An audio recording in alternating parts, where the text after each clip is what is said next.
Well, coming up on Future Mondays, the Report Card Show is May the 8th. The Remodeler Show is May 15th. But today, Gary Popkes with Frontier Bank talked to the financial side. And in this segment, Mr. Tony Bachman, keynoter for our Report Card Show with Coldwell Banker, is here. He's got all kinds of numbers. He's got 2 cameras set up. What are we going to answer this morning, Tony? Well, number one, I'm going to say you have to excuse my raspy voice because we were at the circus all weekend, so I was a barker out yelling out cotton candy and snow cones, and then I even brought you a little treat. Oh, a little popcorn. I brought you a little treat from the circus. Test that out. So jolly time. We just want to thank everybody, as Shriners, Elride Shrine, we want to thank everybody who showed up to the circus this weekend. We had phenomenal shows. The circus was great. Doesn't matter if you were a little kid or an adult. Everybody's a kid at the circus. So, yeah, it was a lot of fun. So, anyway, that's kind of why my voice is a little bit rough this morning. Well, we'll help you. We'll have long questions. Make it simple. There you go. The housing yes headlines. And no answers. Well, I try to give 3-syllable questions. So perfect. In the last 30 days, we've seen 603 new listings. In March 2023, we had 490. March of 2022, that was 517, some of your early numbers. Yeah, I just threw that out there because what is just a little bit of an indicator that is there light? The light is that a little bit more listings coming out from last year and even the previous year. And this is just the last 30 days. So when we get to our monthly indicator report, we get through this week, that number might even be bigger or better. So that part is a good thing. And, and I know that, we were talking about, we were just throwing out headlines, just general headlines about what's going on in the United States, some of the things that you see. And I know that we were, when we were looking at this, we had, for example, one of the headlines was Fox News was U.S. housing market's not operating on all cylinders yet. But again, our market's changing really fast. So, okay, when you say our market, you're talking our market here. I think our market here and also nationally we're starting to see a trend toward this too because it's moving very fast because we're in a spring market. Things are happening. But we do have a very unique real estate market compared to some others. I don't want to say we're completely insulated from the ups and downs. We experience it, but we don't experience it at the level that they do. We have a fairly level, even market, with what we're working with. One other thing I thought was a very interesting stat, because we were talking about in the national market, a traditional market, 10% of the homes are traditionally are new construction. Well, nationally, currently right now is about 30%. Well, now when you take a look at Sioux Falls, when you talk about single-family homes, condos, twin homes, townhomes, it's a little over 50% of the homes that are active are new construction homes. So, builders are they're doubling down. They're trying to build as quick as they can. They're trying to find land, and it's helping many of our buyers find options out there. When we had Ron Nelson in, he said, you can't just call it Sioux Falls anymore. With this marketplace being what it is, you got to use a Harrisburg, you've got to use a T, you got to use a Brandon, you got to use a Hartford, because people are now looking for places outside that they can drive a short distance. Yeah.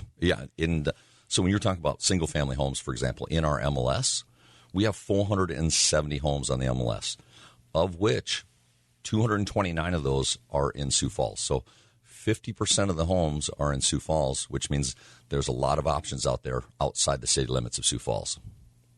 $400,000 homes. Yeah. That's a big number. Yeah. Well, I was trying to figure out, when it comes to, the majority of our market, when it comes to buyers, a lot of it lives in that 400,000 or less. And right now, only 40% of the homes that are on the market, total homes, are qualify as that 400,000 or less. So we have 60% of the homes that are active on the MLS are 400,000 or higher.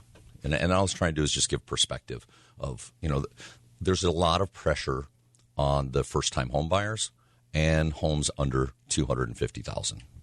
I even saw mobile and manufactured homes. It's been a long time since I've seen that in some of our numbers. Yeah, well, it's something that was added in, and so we're seeing there's 9 of them currently that are active. And I think that there's potentially an option for people because they're relatively inexpensive. The challenge for buyers when it comes to those is the financing requirements are a little higher, so it's a little harder to get financing, but it can be done.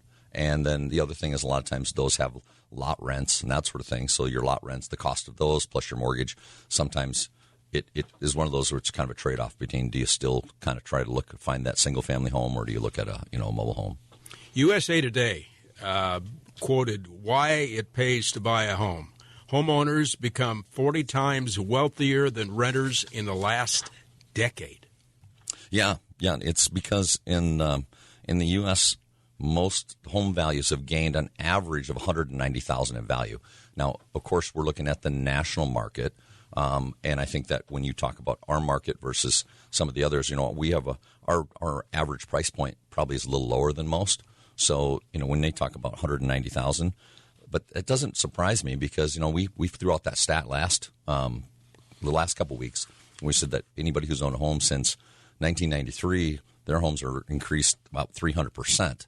But I will say that most homes, if you bought a home in 2017 or 2018, compared to what the value is now, assuming all things equal, you're probably seeing an appreciation of somewhere around 35 to 50% increase in value. Bankrate said it's a good time to buy a house. Buy now or wait until 2024 is the question. And this is going to sound so cliche coming from a realtor or someone in the business. Right now is a great time to buy because at this point, interest rates have been ticking down a little bit, but the interest rates are still relatively good compared to, they were up at 7. Now they're anywhere between, 5.125 to 6.125, depending on the program. And so, and I'm always going to say that anybody who's bought a home, I don't care when it was in the last, 10 years, has seen appreciation. So they've seen increase in value, increase in their, capital. And so it's never really a bad time to buy. But it's good to have someone who's advising you to say what makes the most sense. I mean, when you sit down and do the consultation, we don't want anybody to be house rich, cash poor, because that doesn't lead itself to a really fun and satisfying life, and it can be a little frustrating. But if you can buy something that makes sense for your finances, makes sense for your lifestyle, yes, I would say this would be a good time to do that. And the final one I'll quote is Yahoo. Yeah. I didn't go to the circus, so I'm okay. Material costs are still the strongest winds home builders are facing. Yeah, so they're just referring to like material costs when it comes to lumber and concrete and a lot of those other things. I think the supply chain issues have been getting better than they were, back during the COVID. So that part is good. Excuse me. But I think that, the headwinds are, it's the cost of wood, cost of concrete, that sort of thing that the builders have had to contend with. And, with that, they're trying to price their homes as economically or as well as they can. But they still have to, they don't need practice. And so that's where we're seeing some of the prices per square foot costs on new construction has started to creep up a little bit. The other thing that is a factor is your land costs. Land costs have increased, for those builders also. So the people that are going through houses right now, what can you tell us about the kind of questions they're asking? Well, of course, it's spring of the year. So I was out yesterday with a couple from Minnesota where we're looking for acreages. So acreages is a hot topic here and is always a hot topic, but especially now this time of year, we see a lot of interest in acreages. I think the questions we get a lot of times is now a good time to buy? What's happening with the interest rates? Are we, if we get into this, is this going to be, we're going back into multiple offer situations on a lot of the first-time homebuyer homes. I mean, I heard, again, I just heard that this is what happened this weekend. I had one of my team members made an offer on a home, and there was 7 other offers on the home. And so how do you handle that?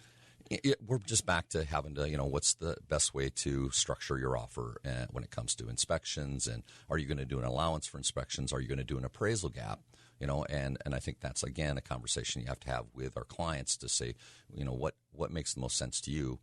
And sometimes maybe you have to stretch yourself to buy that particular home, but it's a home that really fits what you're looking for. I mean, like if it's like perfect location for school, it's got parks, it's going to be a good fit for your family or for your work life, or when it comes to travel, maybe it is worth stretching a little bit to get it. But I think this is the part where we go out, we take a look, we're very proactive about the process in reference to arranging showings, and I think once a person gets in there and you start looking at this, and you're both working together when it comes to clients and the realtors, we'll find you one. We find one. It's just that we tell people, don't get frustrated. Just hang in there. And we're hoping inventory levels, so we'll go back to where we started this conversation. We're starting to see a little bit more new listings coming up, so that might help take a little bit of pressure off. But I also know that when you talk to the banks are saying, we got a lot of applications, people coming in. So we're in a market that don't expect prices to fall. We probably will see the median price point increase because we don't have that many homes on the market below $300,000. Median price point right now is like $287,000. Last year in June, the highest median price point was about $315,000. We'll watch that over the next couple months.